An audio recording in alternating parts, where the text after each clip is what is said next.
रोगों का उत्तम इलाज किया जाता है, जैसे जन्डिस, हांपानी, दमा, साइटिकाबाद, गठियाबाद, सादा शराब, खूनी शराब, खून की कमी, बच्चादानी निकलना, हार्ट पैरालिसिस, नाक मुंह से खून निकलना, बंझापन, नामर्दगी, ध्वजभंगो, खूनी, बवासीर, बूटा हारिस का इलाज किया जाता है बिना ऑपरेशन में, ठीक हो जाता है बिना ऑपरेशन में। रक्त हरीश, पेट में पथरी, गैस, अम्ल, एक्जिमा, खाज, खुजली, गर्मी घाव, पुरानी से पुरानी खांसी, पुरानी से पुरानी बुखार इत्यादि सभी प्रकार रोगों का इलाज किया जाता है तथा कविराज मोती शेख, नारायण खोर, रेलवे कॉलोनी के निकट में।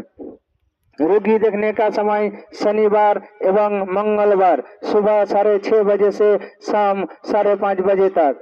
कविराज मोती शेख, पता नारायण खोर, रेलवे कॉलोनी, पाकुर, झारखंड। रोगी देखने का दिन एवं समय शनिवार एवं मंगलवार सुबह 6:30 बजे से शाम 5:30 बजे तक।